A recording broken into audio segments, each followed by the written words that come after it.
Hello and welcome to Rose Red Homestead Micro Moment Monday. And first of all, I want to thank all of you who participated in our 20% off birthday bash book sale. I'm so glad that so many of you were able to take advantage of the reduced cost of our books.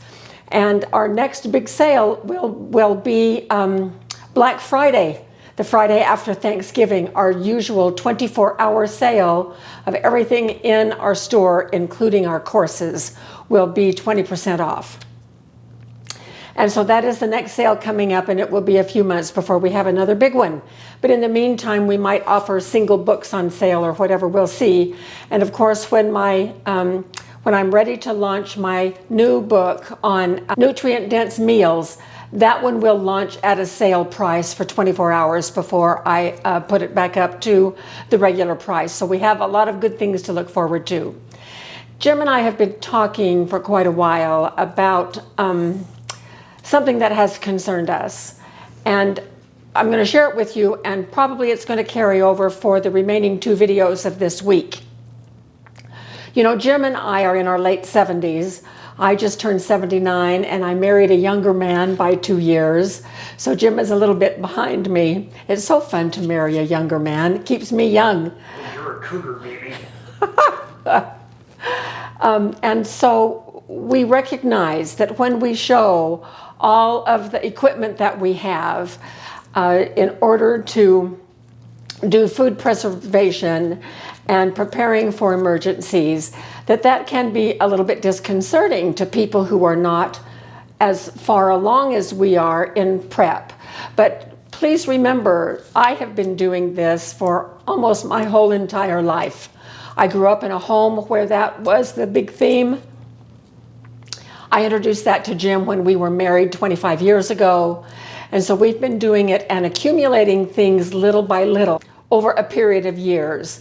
But it still can feel daunting to many of you who don't have that availability of equipment.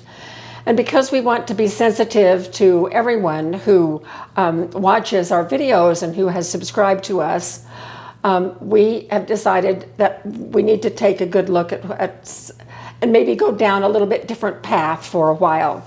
We just had someone from the UK comment who was pretty vocal about the amount of money that they perceive that we have been spending on equipment. But again, we've been doing it over years. For instance, I opened a savings account and saved up for 5 years before I could buy a freeze dryer. I wanted it for that long. What you see did not happen overnight when we show our equipment. And you can pick and choose. Obviously, you can pick and choose and pick the most important things and focus on those. But what if you just don't have the means or the desire to preserve food? Many of you have watched the video that we did with my 3 sisters when the 4 of us were talking about our new book, 40 plus meals using food storage ingredients. And you met Melissa, my sister Melissa, who is probably the glamour queen of all 4 of us. And Melissa doesn't do food preservation the way the rest of us do. She never has. She doesn't like to can. She doesn't have a food dehydrator. She doesn't have a freeze dryer. But she knows how to shop. And so she does most of her gathering of things to be prepared from a grocery store.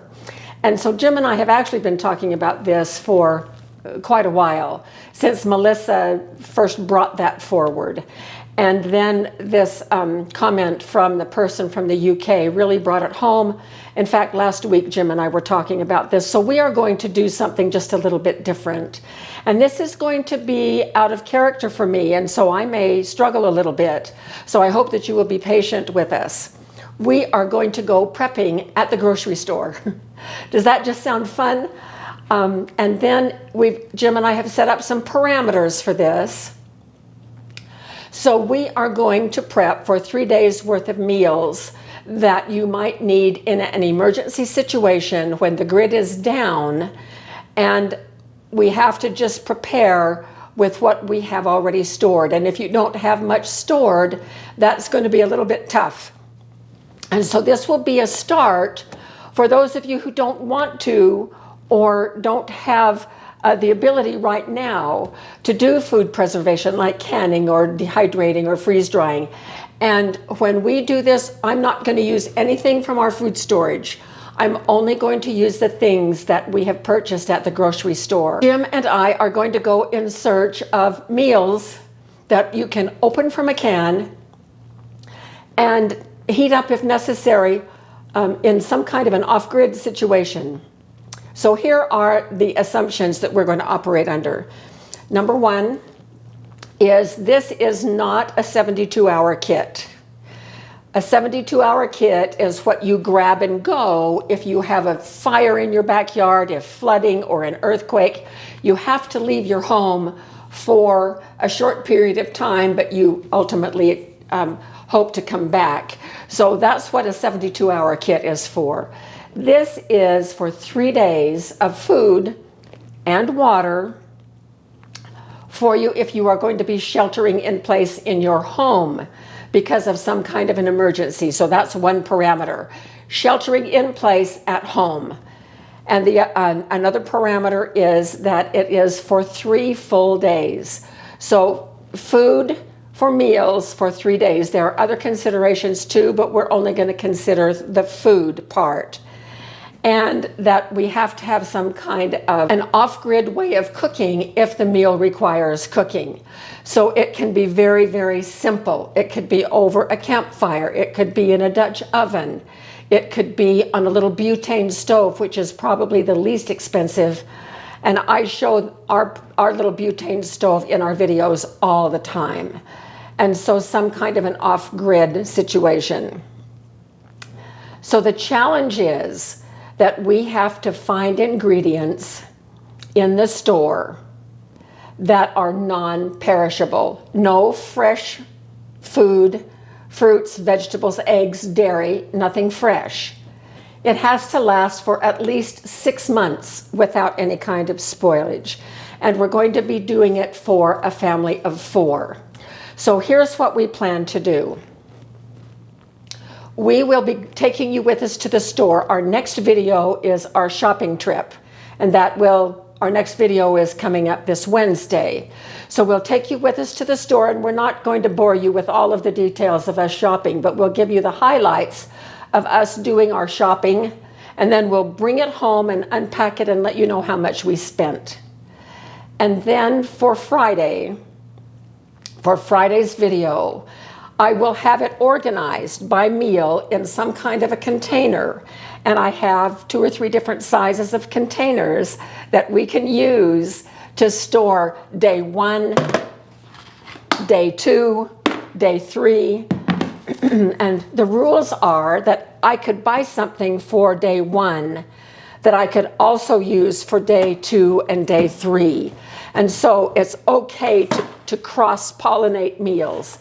But I have to have enough food that can be simply prepared without a lot of fuss that would sustain a family of 4 for 3 days. So that's going to be a challenge because my first inclination is, oh, I have to make bread. Well, I'm not going to buy any ingredients for making bread.